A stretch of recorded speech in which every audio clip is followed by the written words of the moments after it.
Marcus Washington slammed the folder on the mahogany table. 12 white faces stared back at him in shock. "You have 9 minutes," he said, his voice cutting through the boardroom like a blade. "Resign now, or I hand everything to the FBI." They had called him the Help. They had spit on his shoes at the funeral. They had promised to destroy him. But the man they underestimated was now holding the deed to their empire. If you want to see how a truck driver brought down a billion-dollar dynasty, subscribe now and stay until the end. Drop your city in the comments. I want to see how far this story travels. The rain fell like a punishment from God. Marcus Washington stood at the edge of the cemetery, his worn black shoes sinking into the mud. He held an umbrella that had a broken spoke tilting slightly to one side, letting cold drops hit his shoulder. 50 feet away, under a pristine white canopy, the Harrison family huddled together in their designer black. Charles Harrison III adjusted his silk tie. Victoria Harrison Wells checked her phone behind her clutch. Their spouses, their lawyers, their assistants. All of them dry, all of them comfortable. All of them waiting for the old man to be buried so they could start counting money. Marcus watched them. He had driven Walter Harrison for 7 years. He had carried the old man to bed when his legs gave out. He had listened to stories about the early days when Harrison Freight was just 2 trucks and a dream. None of them had visited in the final months. Not once. "Lord," Marcus whispered, "I hope you're giving him the peace he never found down here." The priest finished his prayers. The family began to disperse. Marcus waited until they cleared out. Then he stepped forward, his shoes squelching in the wet earth, and placed a single white rose on the mahogany casket. "I kept my promise, Mr. Walter," he said quietly. "Every single one." Touching. The voice came from behind him. Marcus didn't flinch. He knew that voice. He'd been hearing it sneer at him for 7 years. Charles Harrison III stepped closer, invading his space. The man smelled of expensive scotch and entitlement. "What are you still doing here, Marcus?" Marcus turned slowly. "Paying my respects." "Your respects?" Charles laughed. "That's sweet. Really. But here's the thing. Your paycheck stopped the moment my father's heart did. So why don't you take your respects and your little rose and get off my property?" Victoria appeared beside her brother, her heels somehow not sinking into the mud. Money had a way of defying physics. "Charles is right," she said, looking at Marcus like he was something stuck to her shoe. "We've already had security change the codes at the estate. Your belongings have been packed. They're in boxes by the service entrance." "The service entrance," Marcus repeated. "Where else?" Victoria smiled. "That's where you belong, isn't it? With the deliveries and the garbage." Marcus looked at both of them. He thought about what Walter had told him. He thought about the envelope in his jacket pocket, the one Walter had pressed into his hand 3 days before he died. "Don't open it until the will is read," the old man had wheezed. "And Marcus, don't let them break you. You're stronger than all of them combined." "I understand," Marcus said calmly. "I'll collect my things." He turned and walked away. Charles called after him. "Smart man. Finally knows his place." Marcus kept walking. His hands were steady. His heart was calm. They had no idea what was coming. 3 days later, the library of Harrison Estate smelled of old leather and older money. Marcus sat in a chair by the window away from the family. He wore his only suit, navy blue, bought second-hand, pressed carefully that morning. The Harrison family hadn't noticed him come in. They were too busy arguing about who would get what. "The yacht goes to me," Charles was saying. "Father promised." "He promised me the apartment in Manhattan," Victoria snapped. "I have witnesses." "Your witnesses are your Botox doctors, Vicky." "Don't call me that. If we could begin." The voice belonged to Raymond Banks, the family attorney. He was a thin man with nervous hands, and right now those hands were trembling as he shuffled papers. "Yes, let's get this over with," Charles said, settling into the head chair, his father's chair. Read the basics, skip to the good parts. Company shares to me, liquid assets split between Victoria and myself. Charitable donations to whatever causes father liked to pretend he cared about. Chop chop. Banks cleared his throat. Actually, Mr. Harrison, there have been some changes. Changes. Victoria leaned forward. What changes when? 6 months ago. Your father revised the will completely. Charles went still. He was senile 6 months ago. Whatever he wrote won't hold up. We'll contest it. He was evaluated by 3 independent psychiatrists on the day of signing, Banks said, pulling out a document. All 3 confirmed he was of sound mind. Their testimony is already filed with the court. Just read it, Victoria hissed. What did he do? Banks began. To my children, Charles and Victoria, I leave the family trust currently valued at $200 million to be split evenly between them. Charles exhaled. Fine. $200 million. Not what I expected, but the real money is in the company anyway. Get to the company shares. Banks continued reading, his voice growing quieter with each word. Regarding Harrison Freight and Steel Corporation. The room went silent. My father built this company from nothing. I spent 50 years keeping it alive. I watched my son Charles treat the business as his personal bank account. I watched my daughter Victoria treat the dividends as her birthright. Neither of them has ever understood what it means to build something. Neither of them has ever sacrificed anything. This is ridiculous, Charles muttered, but his voice had lost its confidence. Banks kept reading. I cannot in good conscience leave my life's work to people who have never bothered to learn how it operates. Therefore, I hereby transfer 100% of my controlling shares, all voting rights, and the position of chairman of the board. Banks looked up. His eyes met Marcus's across the room. To Marcus Washington, the only person who cared enough to listen. For 3 heartbeats, nothing happened. Then Charles exploded. What? He lunged across the table, knocking papers everywhere. Richard Wells, Victoria's husband, grabbed his arm to hold him back. This is fraud, Charles screamed. This is he manipulated my father. He's a con artist, a thief.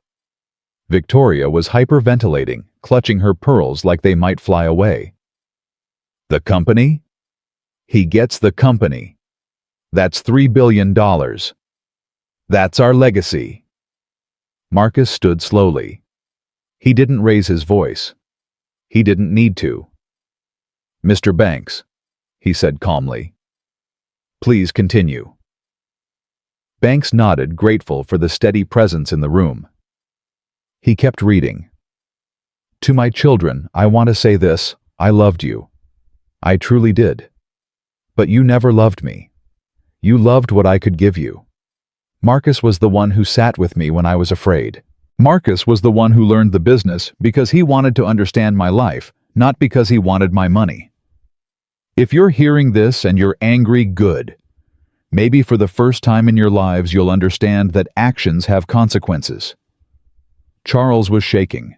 His face had turned a violent shade of purple. This won't stand, he said, his voice low and dangerous. I will bury you in court, Marcus. I will hire every lawyer in New York. I will dig up every piece of dirt on your pathetic life. I will destroy you. Marcus looked at him. For 7 years he had driven this man to golf courses and mistresses' apartments. For 7 years he had been called boy and driver, and worse things when Charles thought no one was listening. Mr. Banks, Marcus said, what's the process for contesting the will? It goes to probate court.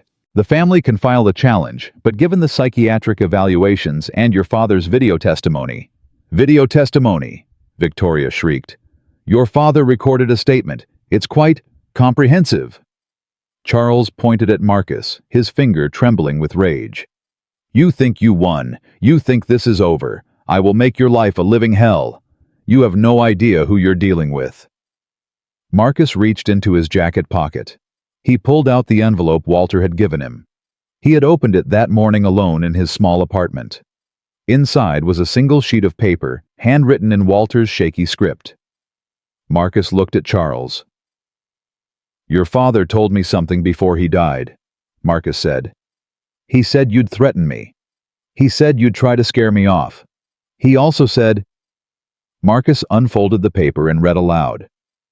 If Charles threatens you, ask him about Apex Fuel Solutions. Ask him where the 40 million went. The records are in the safe behind the portrait in my study. Combination is 421789. Give those records to the FBI if he doesn't back down. Charles's face went white. The room fell absolutely silent. What? Charles's voice cracked. What is Apex Fuel Solutions? Marcus folded the paper carefully and put it back in his pocket. I think you know exactly what it is, Mr. Harrison. And I think you know what the FBI will find when they look at those Cayman Island accounts. He turned to Banks. I'll need access to the company headquarters by tomorrow morning. And I'll need a list of all board members. We have a lot of work to do. Marcus walked to the door. He paused his hand on the antique brass handle. One more thing, Charles. Charles was slumped in his chair, staring at nothing. Your father didn't leave me this company because I made his coffee or drove his car. He left it to me because for 3 years I've been the one actually running it. While you were playing golf, I was learning supply chains. While you were embezzling, I was fixing the messes you made. Marcus opened the door. I'm not the driver anymore, Charles. I'm your boss, and the first thing I'm going to do as boss... He looked back. Take out the trash. The door closed behind him. Victoria burst into tears. Richard Wells looked like he might faint. Banks was already packing his briefcase, wanting to escape before the explosion truly hit. But Charles just sat there, staring at the chair where Marcus had been sitting. The man they had mocked. The man they had called help. The man whose shoes they had spit on at the funeral. He now owned everything they had ever wanted. And somewhere deep in his chest, Charles Harrison III felt something he had never felt before in his privileged, comfortable life. Fear. That night, Marcus sat alone in his apartment. It was small, just a one-bedroom in a building that had seen better days. The pipes rattled. The heat was unreliable. The walls were thin enough that he could hear his neighbor's TV through them. On the table in front of him was a cardboard box. Inside were the only things he had taken from Harrison Estate: a photo of him and Walter at the company picnic 3 years ago, a chess set they used to play with on Sunday afternoons, and a worn paperback copy of The Count of Monte Cristo that Walter had given him. Read this, Walter had said, pressing it into his hands. It's about a man who was betrayed by everyone he trusted. But he didn't let it destroy him. He waited. He planned. And when the time came, he made them all pay. Marcus had read it 4 times. He picked up his phone and dialed a number he had memorized years ago. Jerome Butler's office. Tell him it's Marcus Washington. Tell him Walter Harrison said to call when the time came. A pause. Then, please hold. 30 seconds later, a deep voice came on the line. Marcus, I've been expecting your call. Mr. Butler, I need a lawyer. I know. Walter told me everything before he died. I've been preparing for 6 months. They're going to come at me with everything they have. I know, and we're going to be ready. Can you be at my office at 7 tomorrow morning? I'll be there. Good. And Marcus? Yes, sir? Walter was right about you. Don't let them make you doubt that. The line went dead. Marcus set down the phone. He looked at the photo of him and Walter, 2 men from completely different worlds, standing side by side, both smiling. I won't let you down, old man, Marcus whispered. I promise. Outside, the city hummed with life. Millions of people going about their business, unaware that in a small apartment in a forgettable building, a war was about to begin. The Harrisons thought they could crush him. They thought money and power and centuries of privilege would be enough. They didn't know Marcus Washington. They didn't know that the quiet ones were always the most dangerous. And they didn't know that the man they had underestimated for 7 years was about to teach them the most expensive lesson of their lives. Jerome Butler's office was on the 42nd floor of a building that Marcus had driven past 1,000 times but never entered. The old lawyer stood when Marcus walked in. He was 70 years old with gray hair cropped close to his scalp and eyes that had seen every trick the legal system could throw at a black man in America. "Sit down, son," Jerome said, gesturing to a leather chair. "We have a lot to cover." Marcus sat. He noticed the framed degree on the wall Howard University School of Law class of 1978. "Walter told me about you," Marcus said. "Said you two started out together." Jerome smiled, but there was sadness in it. "We did. 50 years ago, I was a young lawyer with more ambition than sense. Walter was a truck driver with 2 vehicles and a dream. Everyone told us we were crazy, a black lawyer and a white businessman partnering up in 1974. But Walter didn't care what color I was. He cared that I worked hard and kept my word." "What happened?" "Life happened. I went into academia. He built his empire. We stayed friends, but we went different directions." Jerome paused. "He called me 6 months ago. Said he was dying and needed someone he could trust. Said his children were vultures and the only person worth a damn in his life was his driver." Marcus looked down at his hands. "I didn't ask for any of this." "I know you didn't. That's exactly why he chose you." Jerome opened a thick folder on his desk. "Now listen carefully. The Harrisons have already filed a contest to the will. They're claiming undue influence, diminished capacity, and fraud. Their lead attorney is Leonard Garrick." Marcus recognized the name. Everyone did. Garrick was the lawyer who had gotten a senator acquitted of bribery charges and made a Fortune 500 CEO's harassment scandal disappear. "He's good," Marcus said. "He's a shark. But sharks have one weakness. They smell blood and lose their minds. We're going to use that against him." Jerome pulled out a document. "The deposition is scheduled for next week. Garrick will try to destroy you. He'll attack your background, your education, your relationship with Walter. He'll imply things that will make your blood boil." "What kind of things?" Jerome looked at him directly. "He'll suggest you seduced a dying old man. He'll suggest you manipulated him. He'll use every racist dog whistle in the book without ever saying anything explicitly racist.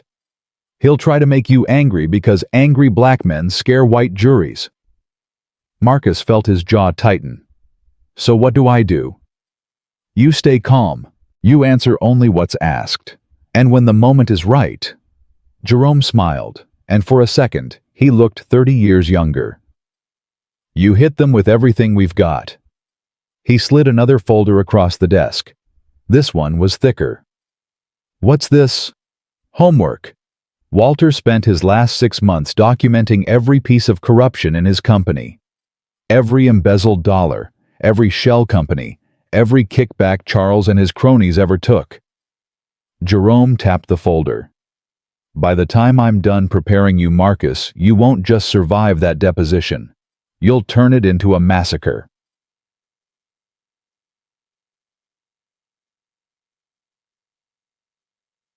The conference room at Garrick Wolf & Associates was designed to intimidate. Floor-to-ceiling windows looked down on the city from 50 floors up. The table was polished mahogany, long enough to land a small plane.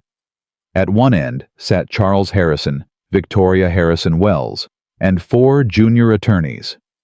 At the head of the table sat Leonard Garrick himself. Garrick was 60 with silver hair and the cold eyes of a man who had built his career on destroying people. He looked up when Marcus entered. "Mr. Washington, please sit down." He gestured to the single chair at the far end of the table. "I see you've come alone. Interesting choice." "My attorney is monitoring remotely," Marcus said, taking his seat. "Per the agreement." "Ah, yes, Jerome Butler." Garrick smiled thinly. "I remember him from my law school days. He was a professor then. Retired now, I believe. Such a shame when these old warriors don't know when to quit." Marcus didn't respond. He simply opened his battered folder and waited. Charles was staring at him with undisguised hatred. Victoria wouldn't even look in his direction, as if making eye contact might contaminate her. Let's begin, Garrick said, turning on the recorder. State your name for the record. Marcus Darnell Washington. And your occupation, Mr. Washington. Chairman and controlling shareholder of Harrison Freight and Steel. Charles made a choking sound. Garrick's smile didn't waver. That's currently in dispute, of course. Let's talk about your actual background. You were born in Chicago, correct? South Side? Yes. And your father? I don't know him. He left when I was 5. I see. Your mother? Worked as a nurse. She passed when I was 22. From cancer, correct, and she died with significant medical debt. Marcus felt something cold settle in his chest. Yes. How much debt, Mr. Washington? $240,000. That's a lot of money for a young man with only a high school diploma. How did you pay it off? I worked 3 jobs. It took 8 years. Admirable. Garrick made a note. So you understand the value of money. You understand what it means to struggle. And then 7 years ago you took a job as a driver for Walter Harrison, one of the wealthiest men in America. That must have felt like quite a change. It was a job. Just a job.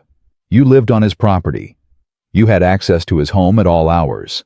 You were the last person to see him every night, and the first person to see him every morning. Garrick leaned forward. Mr. Washington, did you have a romantic relationship with Walter Harrison? No. A sexual relationship? No. Did you ever? I fed him when his hands shook too much to hold a spoon. Marcus's voice was steady but hard. I helped him to the bathroom when his legs gave out. I read him the newspaper because his eyes were failing. I was his caretaker, not his lover. His caretaker.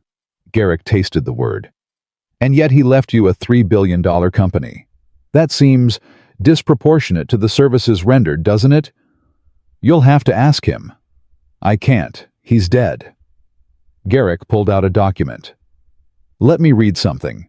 This is from a statement by a former employee of Harrison Estate. Quote, Marcus Washington was obsessed with Mr. Harrison's money.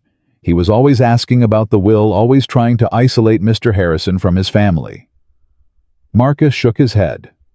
That's a lie. Is it? I have 3 more statements just like it.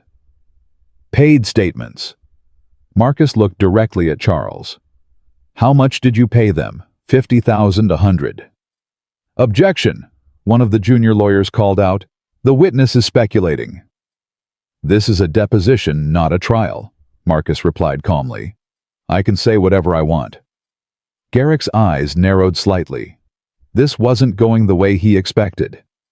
Let's move on, Garrick said. Mr. Washington, you have no college degree, no business education, no experience running a company, and yet you expect us to believe that Walter Harrison wanted you, a truck driver, to run his multi-billion-dollar empire. Marcus was quiet for a moment. Then he pulled a sheet of paper from his folder. Mr. Garrick, do you know what the Collins Logistics Q3 report showed last year? Garrick frowned. I don't see how that's relevant. It showed a $40 million loss in the Asian shipping division, a loss caused by a fuel surcharge error. Charles shifted in his seat. The error was traced to a vendor contract with a company called Apex Fuel Solutions, a company that charged Harrison Freight 300% above market rate for diesel. Victoria looked at her brother. Charles? What is he talking about? He's making things up, Charles snapped. This is Apex Fuel Solutions is registered in the Cayman Islands. Marcus slid the paper across the table. Its registered agent shares an address with your personal vacation holding company, Mr. Harrison, the one you use to hide gambling debts. The room went dead silent. Garrick picked up the paper. His hands were trembling slightly. I traced the money, Marcus continued. $40 million siphoned from the company over 3 years. When Walter saw the numbers, he didn't understand them. So he asked me to look. I'm the one who figured out where the money went. I'm the one who restructured the logistics to stop the bleeding. I'm the one who saved the company $12 million in Q4. He looked at Garrick. Walter didn't leave me the company because I made his coffee. He left it to me because for the last 3 years I've been running it. Your client was too busy stealing to notice. Charles was pale sweat beading on his forehead. This is inadmissible, he stammered. You obtained those records illegally. Walter gave them to me. Marcus pulled out another document. Signed authorization dated 3 months before his death, witnessed by his physician and his priest. Garrick's confident facade was cracking. He turned to Charles with barely concealed fury. You told me there was nothing to find. There isn't. He's bluffing. I'm not done, Marcus said. He pulled out a third document. Mr. Garrick, since we're discussing relationships, let's talk about Victoria's husband, Richard Wells. Victoria's head snapped up. What about my husband? Over the past 18 months, Richard has transferred $2.3 million from the company's discretionary fund to a condominium in the city. Richard Wells, who had been sitting quietly in the corner, went absolutely white. A condominium, registered to his personal assistant, Jessica Tran. Marcus looked at Victoria. I believe you met her at the Christmas party. Blonde, 26, wore the red dress. Victoria turned to her husband slowly. Her face was a mask of cold rage. Richard. Vicky, I can explain. $2 million. It's not what it looks like. On your mistress. Can we please stay focused? Garrick shouted, slamming his hand on the table. But the damage was done. Victoria was crying. Richard was stammering excuses. Charles was staring at Marcus with murder in his eyes.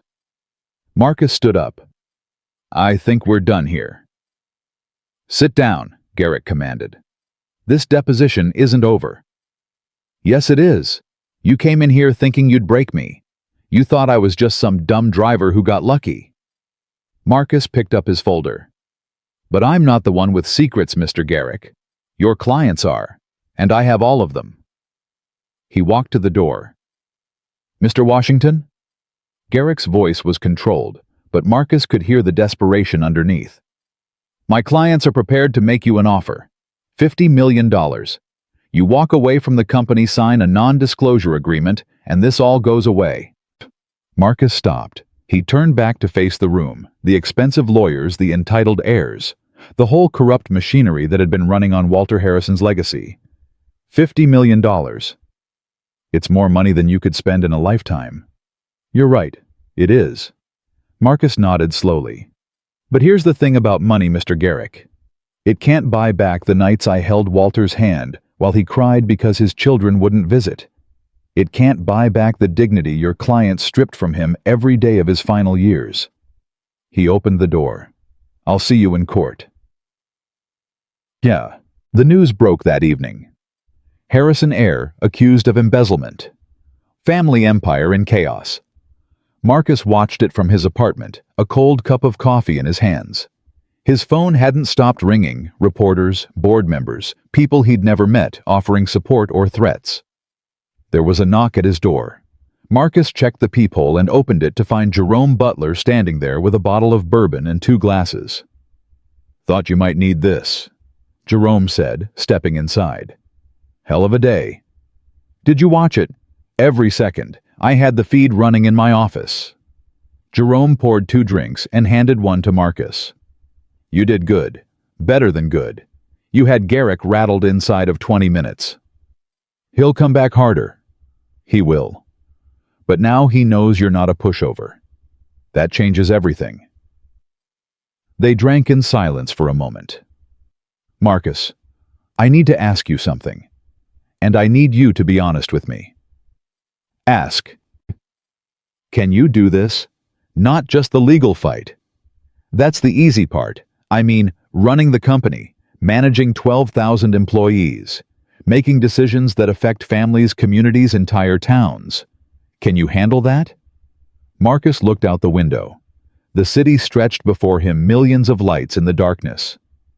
When I was a kid, he said slowly, my mother worked double shifts every day. She'd come home at midnight, sleep for 4 hours, and go back. She did that for 20 years. And you know what killed her? Not the cancer, the stress, the exhaustion, the system that took everything she had and gave her nothing back. He turned to face Jerome. Those 12,000 employees, half of them are just like my mother, working themselves to death while people like Charles Harrison steal millions. Walter knew that. He saw it. That's why he chose me. Because you understand. Because I remember. Marcus set down his glass. I can't undo what happened to my mother, but I can make sure Harrison Freight is a company she would have been proud to work for. That's why I'm fighting. Not for the money, for the people who never had anyone fight for them. Jerome was quiet for a long moment. Then he raised his glass. Walter chose well. The morning after the deposition, Marcus arrived at Harrison Freight headquarters at 6 a.m. The security desk was empty except for one guard, Eddie Martinez, a man Marcus had known for years. Eddie. Marcus nodded. They tell you to let me in. Eddie grinned. Man, I've been waiting 7 years to see you walk through that front door instead of the service entrance. Welcome to your building, Mr. Washington. It's still Marcus. Not anymore, it isn't. Eddie handed him a key card. 50th floor. Executive suite. The codes were changed an hour ago. Only you and the people you authorize can get up there now. Marcus took the card. It felt heavier than it should. He rode the elevator up alone. When the doors opened, he stepped into a space he had never seen before: Walter Harrison's private office. It was exactly how the old man had described it. The desk where he'd signed his first $1 million contract. The chess set they'd played with on Sunday afternoons. The painting of the first Harrison truck, weathered and proud. Marcus walked to the window. The sun was just coming up, painting the city in shades of gold. His phone buzzed. A text from Jerome. Board meeting called for 9 a.m. Charles is making his move. They're going to try to vote you out. Marcus typed back, let them try. He had 3 hours to prepare. 3 hours to study the board members, their allegiances, their secrets. 3 hours to turn their trap into his weapon. Marcus sat down at Walter's desk. He opened the files. Jerome had prepared 12 dossiers on 12 board members, each one containing leverage that could end careers. He didn't want to use it. He wasn't Walter, and he sure as hell wasn't Charles. But if they forced his hand, then God help them all.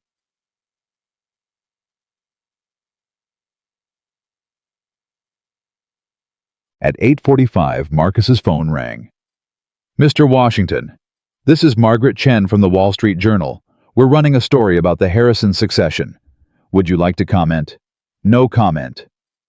Our sources say Charles Harrison is accusing you of manipulating his father. They say, I said no comment.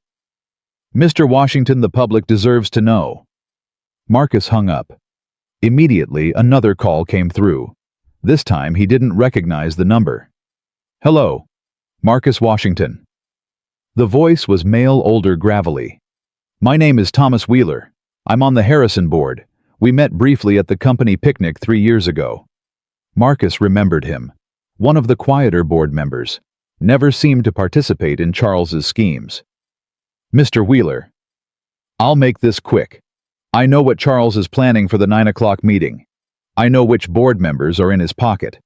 And I know you're walking into an ambush. Why are you telling me this? A pause. Because Walter Harrison gave me my first job 40 years ago. Because I watched his children destroy everything he built. And because... Wheeler's voice cracked slightly. Because my grandson is Black Mr. Washington. He's 8 years old. And I want him to grow up in a world where a man like you can walk into that boardroom and win. Marcus closed his eyes. What do I need to know? Henderson, the CFO, is leading the vote against you. He's got 7 board members committed. But 3 are wavering: Collins Park and Dennison. They're old school. They care about the company more than Charles's ego. If you can flip them, Charles loses. How do I flip them?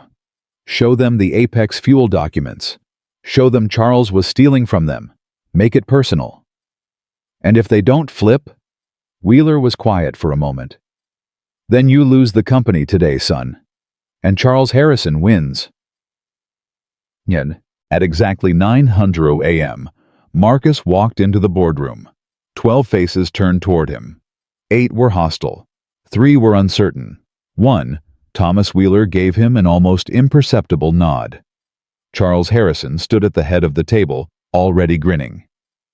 "Marcus, so glad you could join us. Please take a seat. We have a lot to discuss." Marcus didn't sit. He stood at the opposite end of the table, his battered folder in his hands. "Before we begin," Charles said, "I want to make something clear. This meeting was called to address concerns about leadership stability. The stock dropped 4% after yesterday's circus. Shareholders are nervous. The board has a fiduciary responsibility to act." Henderson, the CFO, jumped in. "I move that we hold a vote of no confidence in Marcus Washington as chairman, given his lack of experience and the legal uncertainty surrounding the will." "Seconded," another voice called out. "All in favor?" "Before you vote," Marcus said, his voice cutting through the room, "I have something to show you." He opened his folder and pulled out a stack of documents. "What is this?" Charles demanded. "Proof." Marcus walked slowly around the table, placing a document in front of each board member. "This is a detailed accounting of the Apex Fuel Solutions contract. It shows $40 million transferred to a shell company in the Cayman Islands, a shell company controlled by Charles Harrison." Murmurs rippled through the room. "That money," Marcus continued, "came from company funds, your funds. He wasn't just stealing from Walter, he was stealing from every shareholder in this room." Collins, one of the wavering board members, picked up his document. "Charles, is this true?" "It's a fabrication," Charles shouted. "He manufactured these documents."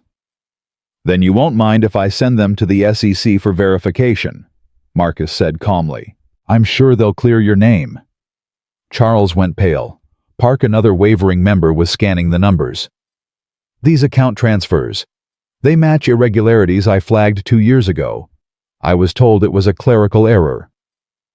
"It wasn't," Marcus said. "Charles has been embezzling from this company for at least 3 years. The only reason he wants me out is because I have proof." Dennison, the third wavering board member, leaned back in his chair. "Mr. Washington, why should we believe you over Charles? He's been with this company his entire life." "Because I don't have anything to hide." Marcus turned to face them all. "I grew up poor. I worked my way up from nothing. I don't need this company's money. I need this company to survive. Walter Harrison trusted me with his life's work. I'm asking you to trust me too." The room was silent. Then Thomas Wheeler spoke. "I've known Walter Harrison for 40 years. I've watched his children treat this company like their personal piggy bank. And I've watched Marcus Washington work 18-hour days for 7 years, never asking for recognition, never complaining, just doing the job." He looked around the table. "If Walter said this man should lead us, that's good enough for me. I vote against the motion." Collins nodded slowly. "I vote against." Park, against. Dennison hesitated. He looked at Charles, then at Marcus, then at the documents in front of him. "Against." Henderson's face twisted with fury. "This is you can't—" "The motion fails," Wheeler announced.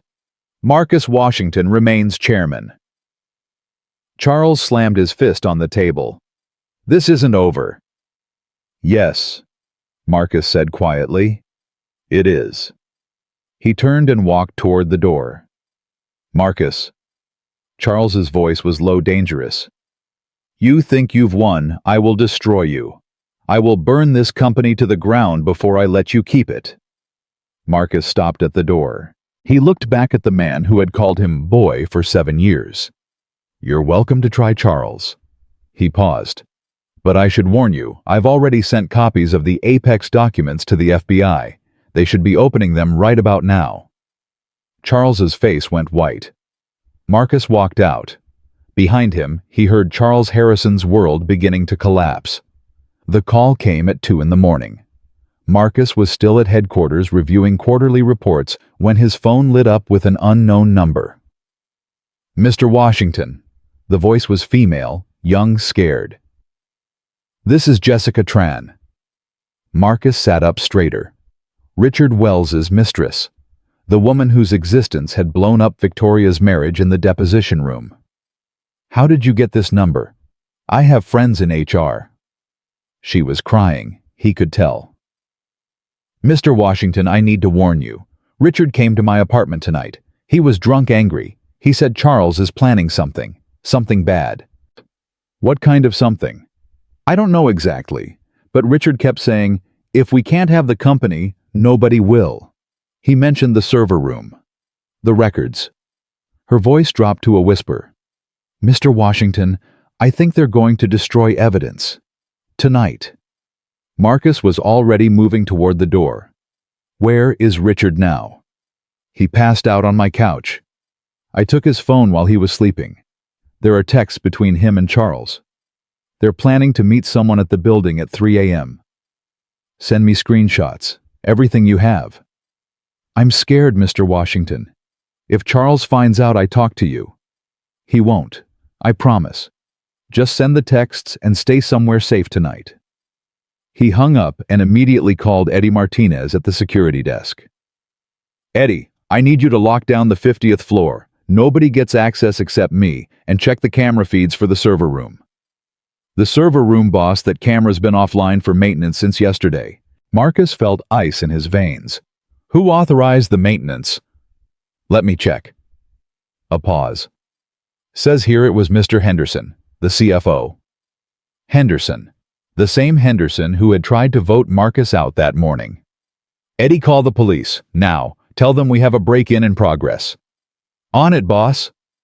Marcus ran for the elevator. Though, the 50th floor was dark when Marcus arrived. He moved quietly through the executive hallway, his heart pounding. Every shadow felt like a threat. Every sound made him freeze. Then he heard voices coming from the server room. "Hurry up! We don't have much time." Marcus pressed himself against the wall and peered around the corner. Charles Harrison was there along with two men in black maintenance uniforms. One of them was pouring liquid from a canister onto the server racks. The smell hit Marcus immediately. Accelerant. They were going to start a fire. "Once this goes up, every record of Apex goes with it," Charles was saying. "The FBI can't prosecute what they can't prove." "What about the hard copies?" one of the men asked. "In my father's safe. We'll hit that next." Marcus pulled out his phone. His hands were steady as he started recording. "And what about Washington?" the other man asked. "He's got copies too." Charles laughed. It was an ugly sound. "Washington won't be a problem much longer. I have people watching his apartment. By tomorrow morning he'll have a tragic accident. Home invasion gone wrong. Happens all the time in his neighborhood." Marcus felt the blood drain from his face. They weren't just trying to destroy evidence. They were planning to kill him. "Mr. Harrison." The voice came from behind Marcus. He spun around to find a security guard standing there, one he didn't recognize. "Found him," the guard said into his radio. "Executive hallway." Charles's head snapped toward the sound. "Bring him here." The guard grabbed Marcus's arm. Marcus didn't resist. Fighting would only make things worse. He needed to stay alive long enough for Eddie's call to reach the police. Charles was grinning when Marcus was dragged into the server room. "Well, well, the great Marcus Washington. Couldn't stay away, could you?" Charles stepped closer. "You know I actually admire your persistence. You almost won. Almost." "The police are on their way, Charles." "Are they?" Charles pulled out his phone. "Funny. My friend at the precinct says there's been no call. Seems like your security guard had a change of heart after we offered him $50,000. Marcus's stomach dropped. Eddie. They'd gotten to Eddie. "You can't get away with this," Marcus said. "Too many people know about Apex. The board members. Jerome Butler. The FBI already has copies." "The FBI has copies of documents that will be proven to be forgeries." Charles shrugged. "Amazing what money can buy. Expert witnesses, altered timestamps, A prosecutor who suddenly loses interest in the case. He nodded to one of his men. "Tie him up. He's going to watch his life's work burn. Then we'll take him somewhere quiet and finish this." The man moved toward Marcus with zip ties. This was it. Marcus had played every card he had, and Charles had still outmaneuvered him. Walter had believed in him, and he was about to fail. No, not like this. Marcus waited until the man was close, then drove his elbow into the man's solar plexus. The man doubled over with a grunt. Marcus grabbed the canister of accelerant and hurled it at the second man, catching him in the chest. "Grab him!" Charles screamed. Marcus ran. He sprinted through the executive suite, knocking over chairs, sending papers flying. The server room door burst open behind him. Footsteps pounded on the floor. Marcus hit the stairwell door and took the stairs 3 at a time. 49th floor. 48th. His lungs were burning. His legs were screaming. Behind him, the footsteps were getting closer. 45th floor. 44th. His phone buzzed in his pocket. He ignored it. 40th floor. 39th. The footsteps stopped. Marcus paused, breathing hard, listening. Then he heard Charles's voice echoing down the stairwell. "Forget him. Set the fire. We'll deal with him later. No. No, no, no." Marcus turned and started climbing back up. The smoke hit him on the 48th floor. By the time he reached 50, the hallway was filling with gray haze. The sprinklers had activated water raining down, but the fire in the server room was growing fast. Marcus ran toward the flames. "Charles!" The server room was an inferno. Files and equipment were burning. Charles and his men were nowhere to be seen. They must have taken the other stairwell. But something made Marcus stop. Through the smoke, he saw a figure slumped against the wall. Unconscious. Overcome by fumes. Henderson, the CFO who had betrayed him. Every instinct told Marcus to run. Henderson had tried to destroy him. Henderson had helped Charles plan this attack. But Marcus thought about his mother, about all those nights she came home exhausted, still finding the strength to be kind, about what she would say if she could see him now. Damn it. He ran into the smoke. Henderson was heavy dead weight. Marcus grabbed him under the arms and dragged him toward the stairwell. His eyes were streaming. His lungs felt like they were filled with glass. 1 step, 2 steps, 10. He kicked open the stairwell door and pulled Henderson through. Fresh air rushed in. Marcus collapsed against the wall, coughing violently. Henderson's eyes fluttered open. Washington. He looked around confused. What happened? Charles left you to die. Marcus's voice was raw. He started the fire and ran. If I hadn't come back, you'd be dead. Henderson stared at him for a long moment. Something shifted in his expression. I thought. Charles said you were the enemy. He said you'd destroy the company. I'm trying to save it. Marcus stood up, offering Henderson his hand. The question is, which side are you on? Henderson took his hand. Get me out of here, he said quietly. And I'll tell the FBI everything. Sirens screamed through the night as fire trucks surrounded the building. Marcus sat on the curb, an oxygen mask over his face, watching the smoke pour from the 50th floor. EMTs had checked him over and declared him miraculously unharmed. Henderson was in the back of an ambulance being treated for smoke inhalation. Jerome Butler arrived at 4 a.m., his face ashen. Marcus, good Lord, son, I saw the news. I'm okay. Marcus pulled off the oxygen mask. Charles started a fire to destroy the Apex documents. The FBI is already on their way to his house. Thomas Wheeler called them when you didn't answer your phone. Jerome sat down next to him. We thought you were dead. Almost was. But you went back for Henderson. Jerome shook his head. The man who tried to vote you out. The man who helped Charles. Why? Marcus was quiet for a moment. Because if I let him die, I'd be no different than Charles. And then what would be the point of any of this? Jerome looked at him with something like awe. Walter was right about you, Marcus. You're not just a businessman. You're a good man. And in my experience, that's a lot rarer. Marcus's phone buzzed. A text from an unknown number. He opened it. It was from Charles. This isn't over. I will destroy everything you love, starting with that old lawyer of yours. Marcus showed Jerome the message. Jerome read it and laughed a genuine surprised laugh. He's threatening me. I survived segregation, 3 bar fights, and a triple bypass. Charles Harrison is going to have to try harder than that. He's dangerous, Jerome. He tried to kill me tonight. And he failed, and now he's running scared. Jerome put a hand on Marcus's shoulder. The trial starts on Monday. We have evidence of arson, attempted murder, embezzlement, and fraud. Charles Harrison is finished. He just doesn't know it yet. The courtroom was packed, every seat filled. Reporters lined the walls. Camera crews waited outside. The trial of the century, they were calling it. The billionaire family versus the black driver who inherited their empire.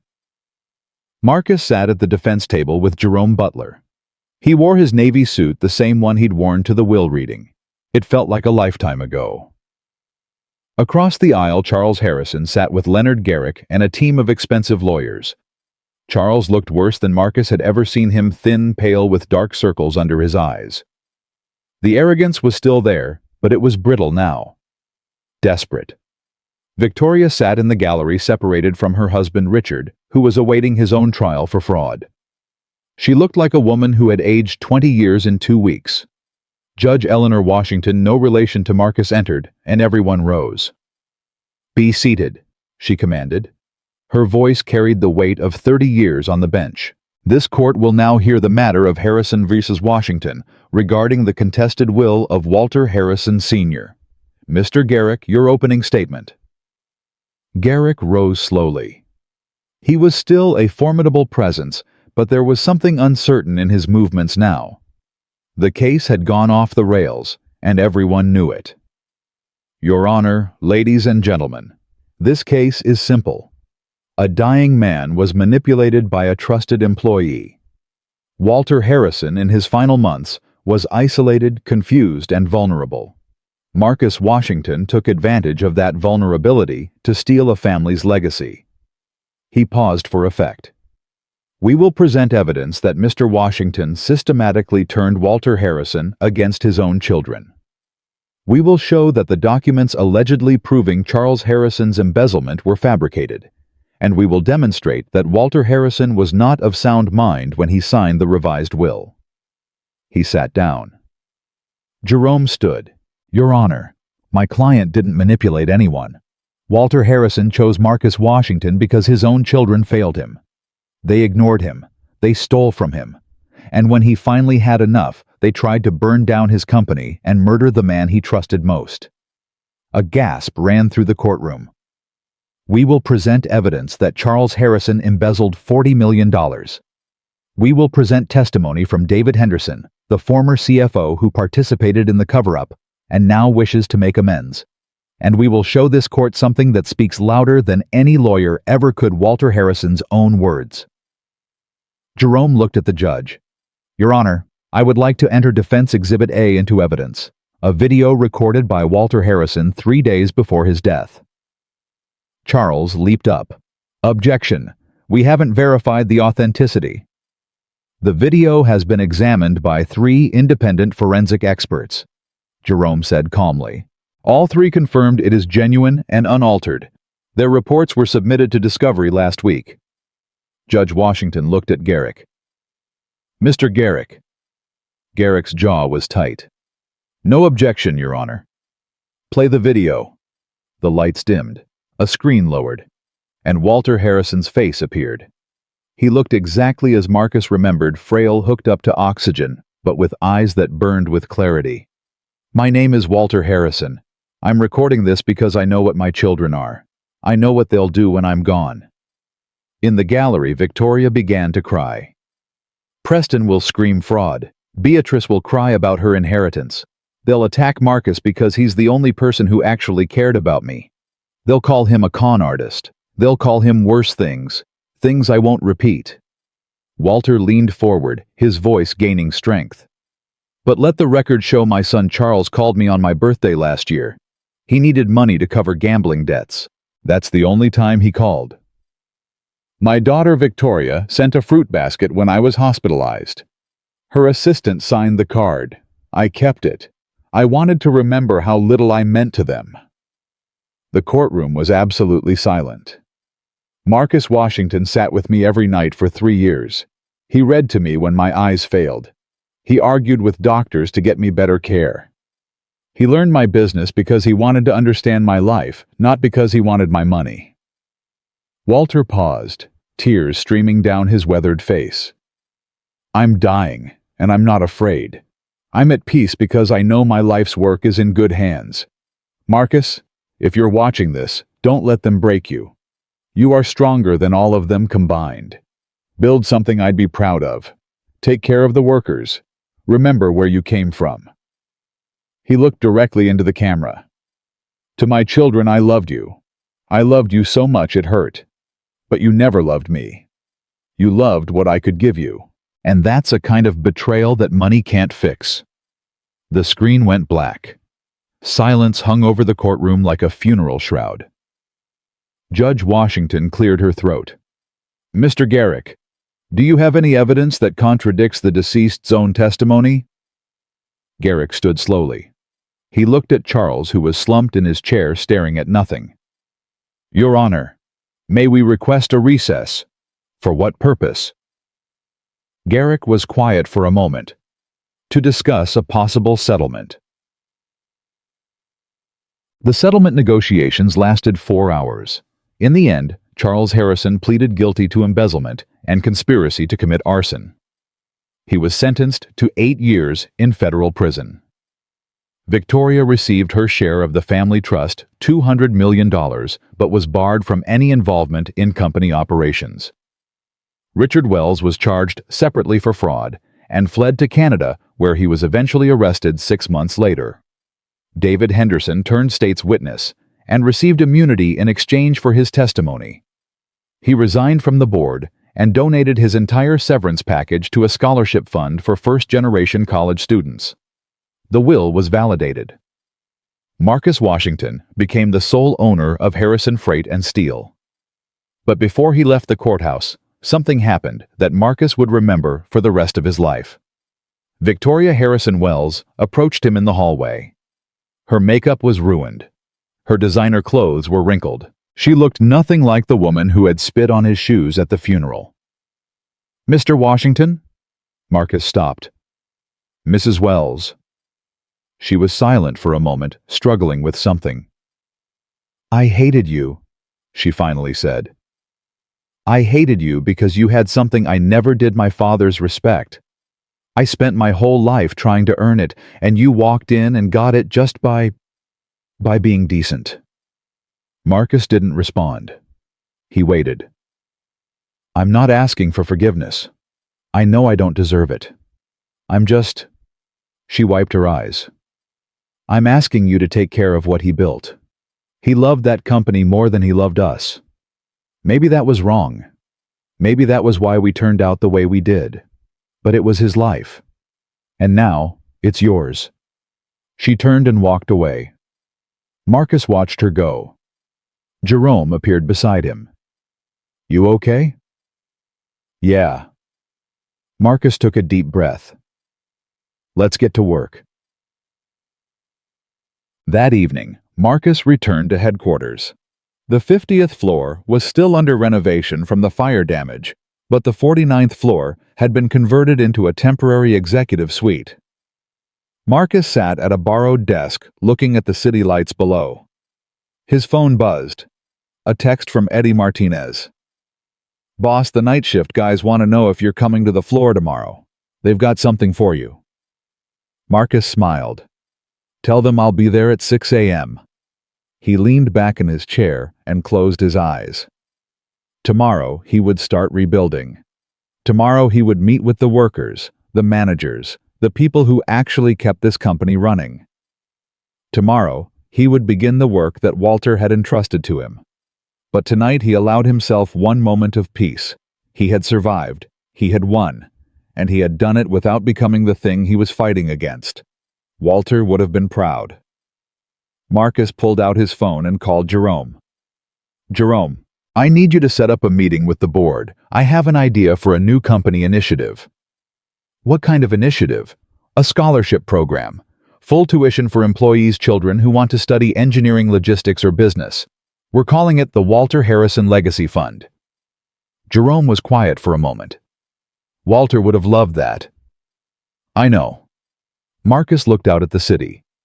That's why we're doing it. He hung up. Outside the city hummed with life. 12,000 employees were counting on him. 12,000 families. 12,000 futures. Marcus Washington, the truck driver from the south side of Chicago, was ready to lead.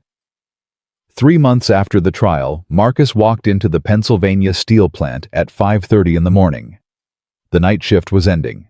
Workers in hard hats and safety vests streamed toward the exits, their faces streaked with sweat and graphite. Most of them stopped when they saw Marcus. "Morning, boss," called out a voice from the crowd. It was Eddie Martinez. Not the security guard Eddie. This was Eddie the foreman, a 50-year-old Latino man who had worked at this plant for 25 years. He had been the first person to treat Marcus with respect when Marcus was still driving trucks. "Eddie," Marcus shook his hand. "You said the guys had something for me." Eddie grinned. "Follow me." They walked through the plant floor past the massive furnaces and the conveyor lines that never stopped moving. Workers nodded at Marcus as he passed. Some called out greetings. One young guy, couldn't have been more than 22, stopped him. "Mr. Washington, I just wanted to say, my dad worked here for 30 years. He said the old bosses never came down to the floor. Not once. You're here every week." Marcus put a hand on the young man's shoulder. "What's your name?" "Derek, sir. Derek Williams." "Derek, your dad's still working here." "Retired last year. Knee gave out." "He getting his pension okay? Medical benefits?" Derek's eyes widened slightly. "Yes, sir. Better than okay, actually. The new healthcare plan saved him about $8,000 last year on his prescriptions." "Good." Marcus nodded. "You tell your dad I said hello. And if he ever needs anything, my door's open." Derek looked like he might cry. "Yes, sir. Thank you, sir." Marcus moved on, but he filed the interaction away. This was why he came to the floor. Not for photo ops, not for PR. Because these people were the company. Without them, Harrison Freight was just a name on a building. Eddie led him to the break room where about 30 workers had gathered. They were holding something covered with a tarp. "Okay, boss," Eddie said. "Close your eyes." "Eddie, I don't—" "Just do it." Marcus closed his eyes. He heard shuffling whispers, a few nervous laughs. "Okay. Open." They had pulled off the tarp. Underneath was a steel plaque, hand-forged by the workers themselves. It read, "Marcus Washington, the boss who remembers where he came from." Below the words was an image, 2 hands clasped together, one in a work glove, one in a suit sleeve. Marcus stared at it. His throat tightened. "We made it on our lunch breaks," Eddie said quietly. "Took us about 6 weeks. The guys wanted you to know, you're one of us. No matter what chair you sit in." Marcus touched the plaque. The metal was still warm from the forge. "I don't know what to say." "You don't gotta say nothing, boss." Eddie put a hand on his back. "Just keep doing what you're doing." The drive back to the city took 3 hours. Marcus used the time to make calls. First to Jerome Butler, who was handling the final paperwork on the Apex fuel settlement. Then to Thomas Wheeler, who had agreed to serve as vice chairman of the new board. Then to his assistant, a sharp young woman named Keisha, who had been promoted from the mailroom 6 months ago. Keisha, what's on the schedule for today? 11 o'clock, you have a meeting with the pension fund managers. 1 o'clock lunch with the mayor's office about the new distribution center. 3 o'clock quarterly review with department heads. And 5 o'clock... She paused. 5 o'clock what? You have a visitor scheduled. She specifically requested a private meeting. Wouldn't give her name, but security cleared her. Marcus frowned. That's unusual. I thought so too. Want me to cancel? No, but have security on standby. Already done, boss. Marcus smiled. Keisha was going to run this company someday, he was sure of it. The day passed in a blur of meetings. The pension fund managers were cautiously optimistic. Marcus's reforms had stabilized the retirement accounts after years of raiding by Charles and his cronies. The mayor's office was eager to partner on the distribution center, which would bring 2,000 jobs to a struggling neighborhood. The quarterly review showed profits up 12%, largely due to the logistics overhaul Marcus had designed while he was still just the driver. But through it all, Marcus couldn't stop thinking about the 5 o'clock meeting. Who would request a private audience and refuse to give their name? At 4:55, his phone buzzed. Keisha. She's here, boss. Should I send her up? Yes. Marcus stood and walked to the window. He straightened his tie, checked his reflection. The door opened, and Victoria Harrison Wells walked in. Marcus hadn't seen her since the courthouse. She looked different, thinner, more fragile. Her designer clothes had been replaced by a simple blouse and slacks. No jewelry, no makeup. Mrs. Wells. Mr. Washington. She stopped a few feet from his desk, clutching her purse like a shield. Thank you for seeing me. I almost didn't. I know. She took a breath. I wouldn't have blamed you if you refused. Marcus gestured to a chair. Sit down. Tell me why you're here. Victoria sat. Her hands were trembling. I've spent the last 3 months trying to rebuild my life. The divorce from Richard was finalized last week. The trust fund my father left me. Most of it went to lawyers and settlements. I have about $2 million left. That's still more than most people see in a lifetime. I know. I'm not here to complain about money.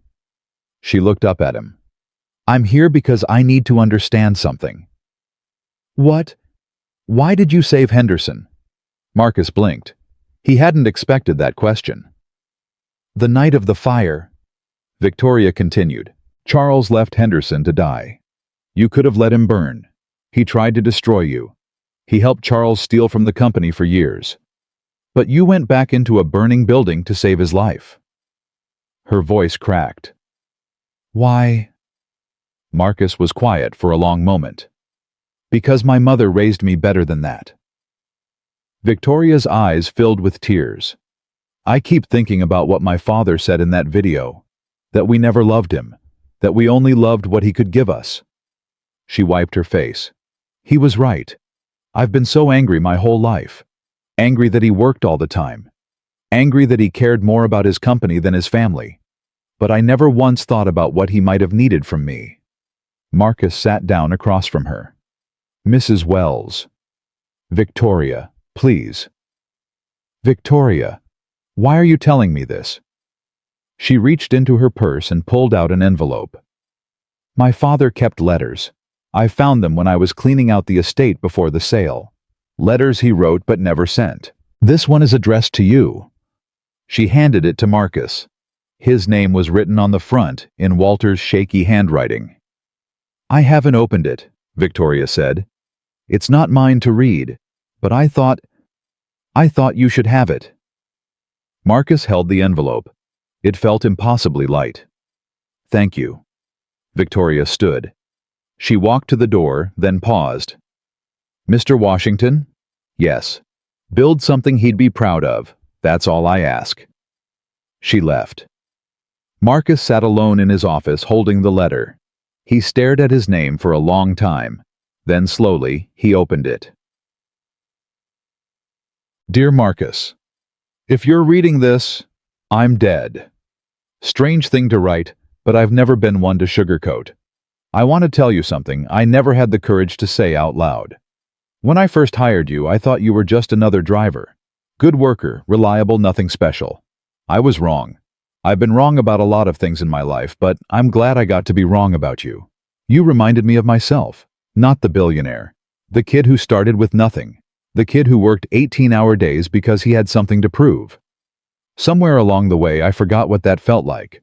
My children never knew it in the first place. You asked me once why I spent so much time teaching you the business. I told you it was because you were curious. That was true, but it wasn't the whole truth. The whole truth is this: I saw my legacy dying in my children's hands. I watched Charles steal and Victoria spend, and neither of them care about anything except themselves. I needed someone to carry the torch. Someone who understood that a company isn't just numbers on a spreadsheet. It's people, families, lives. You understood that, Marcus. You always have. I'm leaving you everything because you're the only one who deserves it. Not because you're smart, though you are. Not because you're capable, though you are. Because you're good. And in my experience, good men are rare. Don't let them break you. Don't let them make you hard. Stay the man you are, and Harrison Freight will be fine. One more thing. In my desk bottom drawer, there's a small velvet box. It belonged to my father. He gave it to me when I started the company. I want you to have it. Thank you, Marcus, for everything. Walter. Marcus set down the letter. He walked to the desk, the original desk, the one that had been moved down from the damaged 50th floor. He opened the bottom drawer. Inside was a small velvet box worn with age. He opened it. A silver lapel pin sat on the cushion. Tarnished. Scratched. Simple. It was the original Harrison Freight pin, the one Walter had worn when the company was just 2 trucks and a dream. Marcus lifted it carefully. He walked to the mirror and pinned it to his lapel. It caught the light. He looked at himself, the truck driver from the south side of Chicago, wearing a dead man's pin leading a billion-dollar company. "I won't let you down, Walter," he whispered. "I promise." The next morning, the Wall Street Journal ran a front-page story. Harrison heir begins prison sentence. Company thrives under new leadership. Marcus didn't read it. He was too busy. At 6 a.m., he was at the loading docks helping the morning crew with a shipment that was running behind schedule. At 8 a.m., he was in a meeting with the HR department reviewing proposals for expanded parental leave. At 10 a.m., he was on a conference call with investors, reassuring them that the company's growth trajectory was sustainable. At noon, Keisha knocked on his door. "Boss, you have a visitor." And before you ask, yes, she gave her name this time. "Who is it?" Keisha smiled. "She says she's your cousin, Dorothy Washington, from Chicago." Marcus froze. Dorothy. His mother's sister's daughter. He hadn't seen her since his mother's funeral 12 years ago. "Send her in." The door opened, and a woman in her late 40s walked in. She had his mother's eyes. His mother's smile. "Marcus Darnell Washington." She shook her head. "Look at you, all grown up and running an empire." Dot. He came around the desk and hugged her. "What are you doing here?" "I saw you on the news. Couldn't believe my eyes. Little Marcus, the boy who used to help me carry groceries up 6 flights of stairs, now he's on CNN talking about corporate restructuring." She laughed. "Your mama would be so proud." Marcus felt his throat tighten. "I think about her every day." "I know you do, baby. That's why I'm here." Dorothy reached into her bag and pulled out a small photograph. "I was cleaning out my storage unit last week and found this. Thought you should have it." Marcus looked at the photo. It was his mother, young and beautiful, standing in front of a hospital in her nurse's uniform. She was smiling. On her lapel was a small pin, a caduceus, the symbol of medicine. She wore that pin every day, Dorothy said. Said it reminded her why she did the work. Not for the money, for the people. Marcus stared at the photograph, at his mother's smile, at the pin on her chest. He reached up and touched Walter's pin on his own lapel. "Thank you, Dot." "You don't gotta thank me." She squeezed his hand. "Just keep making us proud." That evening, Marcus called an emergency board meeting. The conference room filled quickly. Thomas Wheeler, the new CFO, a woman named Patricia Gomez, who had been promoted from accounting, 8 other board members, all of them appointed in the last 3 months. "Thank you all for coming on short notice," Marcus said. "I have an announcement." The room went quiet. "When I took over this company, my goal was simple: clean up the mess and keep the lights on. We've done that. But surviving isn't enough. I want us to thrive." He pulled up a presentation on the screen. "This is the Harrison Legacy Initiative. 3 programs launching next quarter. First, full college scholarships for children of employees. Engineering, logistics, business. Any field that serves the company. Second, a profit-sharing program that gives every worker a stake in our success. Third, a complete overhaul of our environmental practices. I want Harrison Freight to be carbon neutral within 10 years. Murmurs ran through the room. Patricia Gomez raised her hand. "Marcus, these programs are ambitious. The costs will be offset by increased efficiency and reduced turnover." Marcus tapped the screen. "I ran the numbers. We invest $80 million over 5 years. We save $120 million in reduced recruitment costs, increased productivity, and tax incentives. This isn't charity. It's smart business." Thomas Wheeler smiled. "Walter would have loved this." "I know." Marcus looked around the table. "I'm not asking for approval. As controlling shareholder, I can implement these programs unilaterally. But I want your support. I want us to do this together." One by one, hands went up. Patricia Gomez, Thomas Wheeler. The others, until every hand in the room was raised. "Motion carries," Marcus said. "Let's build something worth building." The meeting ended at 9 o'clock. Marcus stayed behind, sitting alone in the darkened conference room. He was tired, bone tired, the kind of tired that 3 cups of coffee couldn't fix. His phone buzzed. A text from Jerome Butler. "Turned on the news. You're famous again." Marcus frowned and switched on the TV mounted on the wall. A news anchor was speaking over footage of Marcus at the steel plant. The announcement comes as Harrison Freight reports its strongest quarter in a decade. Industry analysts are calling Marcus Washington's leadership transformational, with some suggesting he could become the most influential black CEO in American history. Marcus watched for a moment, then turned it off. He didn't need the validation. He knew what he was doing and why. But he did allow himself one small moment of satisfaction. The boy from the South Side, the truck driver who got lucky, the man they called the Help. He had done what they said was impossible, and he was just getting started. At midnight, Marcus finally left the office. He drove himself. He still didn't have a driver, still didn't want one, through the quiet city streets, past the loading docks where he used to pick up shipments, past the diner where he and the other drivers would grab coffee at 3 a.m., past the apartment building where his mother had died, still owing $240,000. He pulled over and sat there for a moment, looking up at the window that used to be hers. "I did it, Mama," he said quietly. "I made it." The window was dark. A stranger lived there now. But Marcus could have sworn just for a second that he saw a light flicker on. A sign. A blessing. A reminder that she was still watching. He wiped his eyes and drove home. The next morning, Marcus woke to a phone call from Keisha. "Boss, you need to come in early. Something happened." "What kind of something?" "The good kind. Just trust me. Get here." Marcus was at the office by 6:30.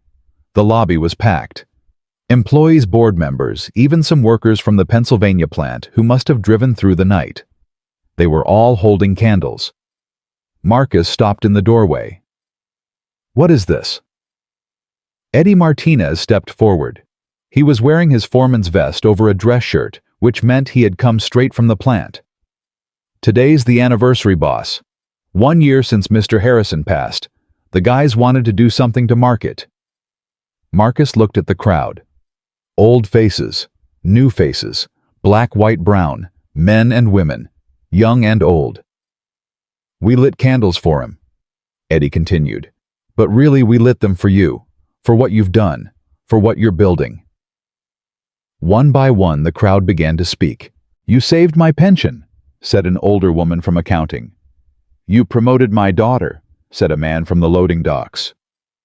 You remembered my name, said the young worker Derek, the one whose father had retired. Marcus stood there overwhelmed as dozens of people shared what he had meant to them. Finally, Thomas Wheeler stepped forward. Marcus Walter Harrison built this company, but you're building something better. A company that cares about its people. A legacy worth leaving. He raised his candle. To Walter Harrison, and to Marcus Washington, the man who proved that where you come from doesn't determine where you can go. To Marcus, the crowd echoed. Marcus looked at all of them, the people he had fought for, the people who were now fighting for him. He thought about his mother working double shifts until her body gave out. He thought about Walter dying alone except for a driver who became a son. He thought about Charles Harrison sitting in a prison cell finally facing consequences. And he thought about himself. The boy who carried groceries up 6 flights of stairs. The man who was now carrying a billion-dollar legacy on his shoulders. Thank you, Marcus said, his voice thick with emotion. All of you, let's get to work. The crowd cheered. Marcus Washington walked into his building surrounded by the people who believed in him. And for the first time in his life, he felt like he was exactly where he was supposed to be. 2 years had passed since the candlelight vigil. Marcus Washington stood at the podium, looking out at 3,000 faces. The Harrison Freight Annual Gala had become the biggest corporate event of the year, but this night was different. This night was personal. Ladies and gentlemen, Marcus said, 2 years ago I was a truck driver. I lived in a 1-bedroom apartment with pipes that rattled and heat that didn't work. I had nothing but a second-hand suit and a promise I made to a dying man. The crowd was silent. Tonight I'm proud to announce that Harrison Freight has achieved something unprecedented. For the first time in our history, every single employee from the CEO to the janitor will receive a profit-sharing bonus. This year, that bonus averages $42,000 per person. Gasps rippled through the audience, then applause, then cheering. Marcus raised his hand for quiet. But that's not why I asked you here tonight. He turned to the side of the stage where a large object sat covered by a velvet cloth. Walter Harrison built this company with 2 trucks and a dream. He believed that hard work and integrity could change the world. Somewhere along the way, that belief got lost. Stolen by greed. Corrupted by people who saw workers as numbers instead of human beings. He walked to the covered object. Tonight, we reclaim that belief. Tonight, we dedicate the Walter Harrison Memorial Center, a $50 million facility that will provide job-training healthcare services and educational resources to underserved communities across America. He pulled the cloth away. Beneath it was a bronze sculpture of 2 hands clasped together, one in a work glove, one in a suit sleeve. The same image the steel workers had forged for him 2 years ago, now rendered in permanent bronze. This sculpture was designed by the workers of the Pennsylvania steel plant. It represents what Walter believed and what I believe, that there is no difference between the hand that pours the steel and the hand that signs the contracts. We are all in this together. The crowd rose to its feet.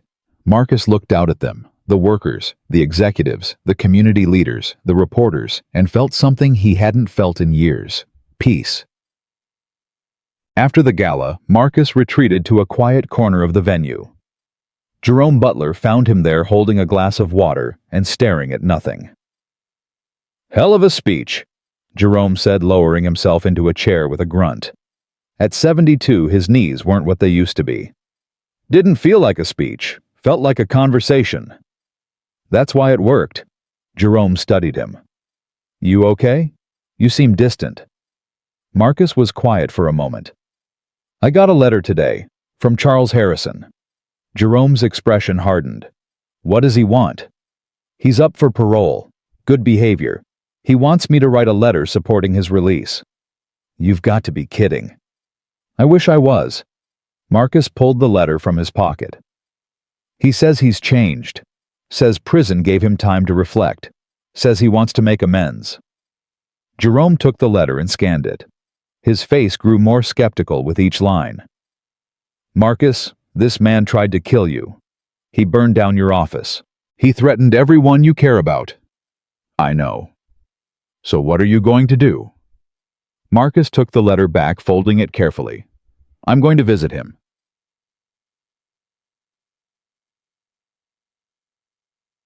The federal correctional facility was 2 hours outside the city.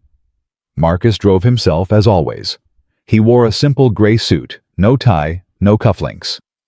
He left Walter's pin at home. This wasn't about power. This was about closure. The visiting room was cold and sterile. Plastic chairs bolted to the floor. Cameras in every corner. A guard stationed by the door. Charles Harrison shuffled in wearing an orange jumpsuit. Marcus barely recognized him. The arrogant playboy who had threatened to destroy everything was gone. In his place was a gaunt, hollow-eyed man with gray streaks in his hair that hadn't been there 2 years ago. Charles sat down across from Marcus. Neither spoke for a long moment. You came, Charles finally said. His voice was hoarse from disuse. I came. I didn't think you would. Neither did I. Charles looked down at his hands, pale thin, the hands of a man who had never worked a day in his life until prison forced him to. I've had a lot of time to think in here, Charles said quietly. About what I did, about who I was. I told myself I was protecting the family legacy, but I wasn't protecting anything. I was just afraid. Afraid of what? Of being worthless. Charles laughed bitterly. My father built an empire from nothing. My mother was a socialite who married well. I was born with everything and earned nothing. I knew deep down that I didn't deserve any of it. So when you came along, someone who actually understood the business, who my father actually respected, I panicked. Marcus didn't respond. He waited. I'm not asking you to forgive me, Charles continued. I know I don't deserve that. I'm just asking you to understand that the man who tried to burn down that building, he doesn't exist anymore. He died in here. Marcus studied him, looking for the lie, looking for the angle. He didn't find one. I'm not going to write a letter supporting your parole, Charles. Charles's face fell. But I'm not going to write one opposing it either. Marcus leaned forward. What you did to me, to the company, to your own father's legacy, that's between you and God now. I'm not your judge. I'm not your jury. I'm just a man who got handed a responsibility and did my best to honor it. He stood up. If you get out, you get out. But stay away from Harrison Freight. Stay away from the workers. Stay away from me. Start over somewhere else. Become someone new. That's the only advice I have for you. Charles looked up at him with something that might have been gratitude. Marcus, I'm sorry. For all of it. Marcus paused at the door. I believe you are, he said. But sorry doesn't rebuild what you burned. Only time does that. He walked out without looking back. The drive home felt longer than the drive there. Marcus pulled over at a rest stop and called Jerome. How did it go? Jerome asked. He's broken, really broken, not an act. And I feel sorry for him. Isn't that strange? After everything he did, I feel sorry for him. Jerome was quiet for a moment. That's not strange, Marcus. That's human. That's what separates you from him. I don't know if I made the right call, not supporting his parole, not opposing it. There was no right call. There was just a call, and you made it with integrity. That's all any of us can do. Marcus stared out at the highway cars streaming past in both directions. Jerome, I've been thinking about something. What's that? I've been running this company for 3 years. We've hit every target, exceeded every goal. The workers are taken care of. The legacy is secure. He paused. I think it might be time to start thinking about succession. Jerome laughed. You're 37 years old. You've got decades ahead of you. I'm not talking about retiring. I'm talking about building the next generation of leadership, making sure that when I'm gone, whether that's in 30 years or 300, the company doesn't fall back into the wrong hands. You have someone in mind. Marcus thought about Keisha, who had grown from mailroom clerk to chief operations officer in 3 years.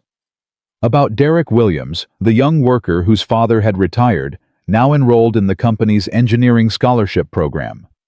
About the dozens of rising stars who had emerged under his leadership. I have a lot of someone's in mind. That's the point. The company shouldn't depend on one person. It should depend on its values. Jerome was silent for a long moment. Walter would be proud of you, son. I know. Marcus started the car. That's why I keep going. 6 months later, the news broke. Charles Harrison granted parole, released to halfway house in Florida. Marcus read the headline on his phone during a morning meeting. Keisha noticed his expression. Everything okay, boss? Yeah. He put the phone away. Just old business. Nothing to worry about. But he was worried. Not about Charles specifically, the man had seemed genuinely broken, but about what his release might mean. About whether the past could ever truly stay in the past. That night, Marcus got his answer. He was working late in his office when his phone rang. Unknown number. Hello. Marcus Washington. The voice was female, young, nervous. My name is Sarah Harrison. I'm Charles's daughter. Marcus sat up straighter. He knew Charles had children, 2 of them both in their 20s, but he had never met them. I'm listening. I know who you are. I know what my father did to you. I'm calling because... She took a shaky breath. Because I want to apologize. Not for him. For me. For never speaking up. For taking his money and pretending I didn't know where it came from. You were young. You didn't know. I knew enough. Her voice cracked. I knew he was cruel. I knew he treated people like garbage. I didn't want to lose my lifestyle, my friends, my inheritance. Marcus was quiet. I'm in law school now, Sarah continued. Environmental law. I want to spend my life fixing the damage people like my father caused. I'm not asking for your forgiveness. I just wanted you to know that the Harrison name doesn't have to mean what it used to mean. Some of us want to be better. Marcus thought about Walter, about the letter he had left behind, about the faith the old man had placed in someone the world dismissed as just a driver. Sarah, I don't know you. I don't know what kind of person you are. But I know this: where you come from doesn't determine where you're going. I'm living proof of that. Thank you. And Sarah, when you finish law school, give my office a call. We're always looking for good environmental lawyers. He could hear her crying on the other end of the line. I will. Thank you, Mr. Washington. Call me Marcus. The 5th anniversary of Walter's death fell on a Sunday. Marcus drove to the cemetery alone. He brought 2 things: a bottle of Walter's favorite bourbon and a single white rose. The grave was well tended. Marcus had made sure of that. A simple headstone, just like Walter had requested in his will. No elaborate monuments, no towering angels. Just a name, 2 dates, and a simple inscription. Walter Harrison Sr., he built with his hands and his heart. Marcus set the rose on the grave and sat down on the grass. Hey, old man. Been a while since I visited. Things have been busy. He uncapped the bourbon and poured a small amount onto the earth. Company's doing well. Stock is up 40% since I took over. But you don't care about that, do you? You care about the people. He took a sip himself. I met your granddaughter, Sarah. She's trying to be different. I think you'd be proud of her. Maybe the Harrison name can mean something good again someday. A bird sang somewhere in the trees. I think about you a lot, Walter. About what you saw in me. About why you trusted me with everything. For a long time I thought it was because I was smart, or capable, or lucky. He shook his head. But that's not it, is it? You trusted me because I reminded you of yourself. The kid who started with nothing. The man who never forgot where he came from. He touched the silver pin on his lapel, Walter's pin, which he wore every single day. I haven't forgotten Walter. I never will. He stood up, brushed off his pants, and looked at the grave one last time. Rest easy, old man. I've got it from here. 1 year later, Business Weekly ran their cover story. The New American Dream, how Marcus Washington transformed Harrison Freight into a model for corporate America. Marcus didn't read it. He was too busy. At 6 a.m., he was at the Pennsylvania steel plant watching the first shift arrive. At 9 a.m., he was in a meeting with the scholarship committee reviewing applications from employees' children. At noon, he was having lunch with Eddie Martinez, who had just been promoted to regional operations manager. You know, boss, Eddie said, pushing his plate aside. When I first met you, you were a skinny kid in a borrowed uniform. Couldn't even back up the truck properly. Marcus laughed. I remember. You yelled at me for 3 hours straight. And you listened. That's what I noticed. Every other new driver argued, made excuses. You just listened and got better. Eddie shook his head. I knew then you were going to be something special. You're the one who taught me, Eddie. I taught you how to drive a truck. You taught yourself everything else. Eddie raised his coffee cup. Here's to you, Marcus, the best boss this company ever had. The best boss so far, Marcus corrected. There's plenty more coming up behind me. Yeah, Eddie smiled. I know. That's what makes you different. That evening, Marcus received an unexpected visitor. Jerome Butler walked into his office, moving slower than he used to, but still carrying that same sharp light in his eyes. Jerome, didn't expect to see you today. You're supposed to be retired. I am retired. Mostly. Jerome lowered himself into a chair. I came to give you something. He reached into his jacket and pulled out a small velvet box. Marcus frowned. What's this? Open it. Inside was a gold lapel pin. Engraved on it was a simple image, 2 hands clasped together, one in a work glove, one in a suit sleeve. Jerome, I had it made last month. One for you. One for every executive who passes through the Harrison Legacy Leadership Program. Jerome's eyes were misty. Walter had his pin. Now you have yours. And someday, the people you train will have theirs. Marcus lifted the pin from the box. It was heavier than Walter's silver one. Heavier with meaning. I don't know what to say. Say you'll keep going. Say you'll keep building. Say you'll never forget what this company is really about. Jerome stood up, groaning slightly. That's all I need to hear. Marcus pinned the gold pin beside Walter's silver one on his lapel. 2 pins. 2 legacies. 1 purpose. I'll keep going, Jerome. I promise. Jerome smiled and walked toward the door. I know you will, son.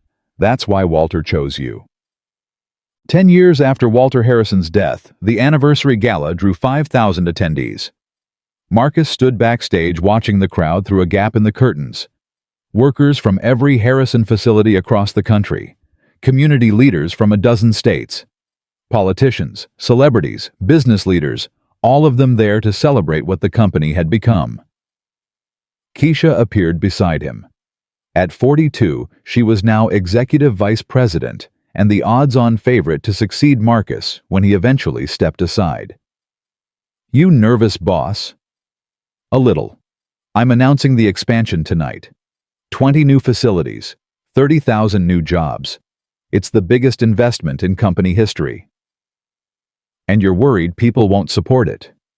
Marcus shook his head. I'm worried I won't live up to what they expect. Keisha laughed. Marcus, you've exceeded every expectation for 10 years.